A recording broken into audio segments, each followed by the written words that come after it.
کے اندر قرآن کریم نازل کیا گیا ہے، تو دل چاہ رہا تھا کہ دوبارہ رمضان کریم کی تیاری کے لیے ساتھیوں کو عرض کر دوں۔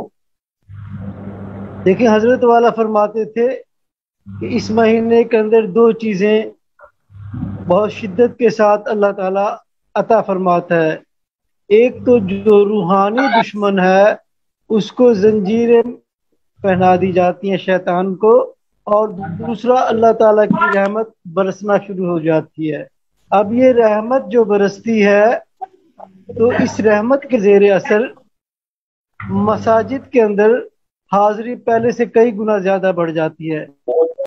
جو قوت ہے مخالفت کی، جو مزاحمت کی قوت ہے، وہ پابائے زنجیر کر دی جاتی ہے۔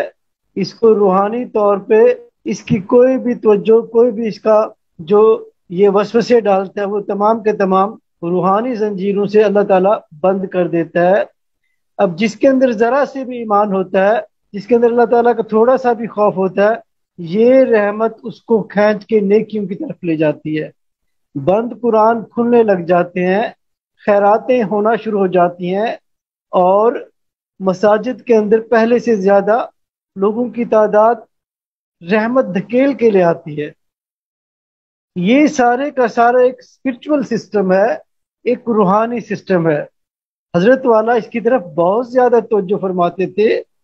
وہ کہتے تھے یہ اللہ کی رحمت ہے، اگر یہ رحمت کا فیض کوئی شخص رو مانگ کے سلطان الاذکار سے اپنے لطائف کی طرف یہ مرتکز کر لے گا، جذب کر لے گا، اس کی 12 مہینے اسی طرح عبادت ہوگی۔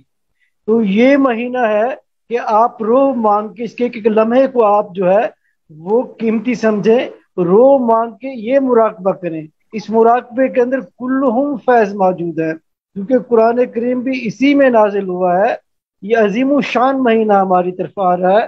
تو حضرت والا فرماتے تھے جس نے رو مانگ کے یہ فیض ٹکا لیا، یعنی اپنے لطائف کے اوپر مرکوز کر لیا، تو اس کو یہ جب وہ اس دنیا سے رخصت ہوگا، جب جب مہینہ ماہ رمضان کا آئے گا، اس کی قبر کے اوپر یہ فیض برسنا شروع ہو جائے گا۔ آج مغرب کے وقت سے یہی فیض جو ہے ماہ رمضان کی رحمت اور برکت کا آ رہا تھا، تو میں نے سوچا میں اس کی طرف آپ لوگوں کی توجہ مبذول کرا دوں۔ جیسے کہ میں نے پچھلی دفعہ عرض کیا تھا کہ ایک حدیث حضرت صاحب بار بار تکرار کے ساتھ پڑھتے تھے کہ جو مہینہ ماہ رمضان کا ہے، اگر کوئی اس مہینے کے اندر اللہ سے روئے گا، مانگے گا، اللہ اس کی غلطیاں معاف کر دے گا۔ یہ مہینہ غلطیاں معاف کرانے کا مہینہ ہے۔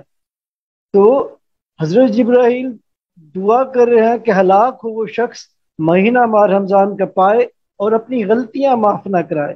اب غلطیاں معاف کیسے ہوتی ہیں؟ اس کا ایک ہی طریقہ ہے کہ پچھتایا جائے، رویا جائے، مانگا جائے، ایک ایک غلطی کا سوچ کے اس کی معافی مانگی جائے۔ یا اللہ یہ قصور بھی مجھ سے سرزد ہوا، یہ جرم بھی میں نے کیا، یہ غفلت بھی مجھ سے ہوئی، یہ تمام نالائکیاں، یہ تمام گناہ میں نے کیے، تیرے در پہ آ کے بیٹھا ہوں، یا اللہ تو مجھے معاف فرما دو۔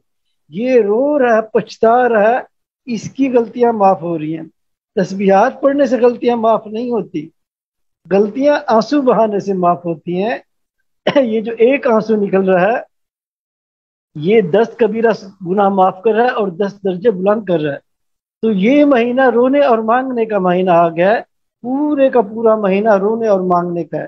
جو اس مہینے میں رو مانگ کے اپنے آپ کو جہنم سے نجات نہیں دلاتا، گناہوں سے نجات نہیں دلاتا، وہ تو ہلاکت میں آ جائے گا۔ یہ بد دعا کر رہے ہیں، رحمت للعالمین آمین کر رہے ہیں۔ اب اس بد دعا کے منظور ہونے میں کوئی کمی رہ گئی ہے؟ حضرت جبرائیل اپنی مرضی سے تو نہیں آئے، اللہ نے بھیجا جا میرے حبیب کے پاس۔ یہ الفاظ اپنی مرضی سے تو نہیں کہہ رہے، اللہ کے حبیب نے کہا جا، اللہ نے کہا جا میرے حبیب سے یہ الفاظ اس طرح ادا کر دے۔ یہ اللہ کے حکم سے آئے ہیں، اللہ کے حکم سے الفاظ کہہ رہے ہیں۔ اب یہ بد دعا کر رہے ہیں، یہ رحمت للعالمین ہے، یہ اس کی بد دعا کے اوپر آمین کر رہے ہیں۔ اب ہلاکت میں کوئی شک نہیں ہے۔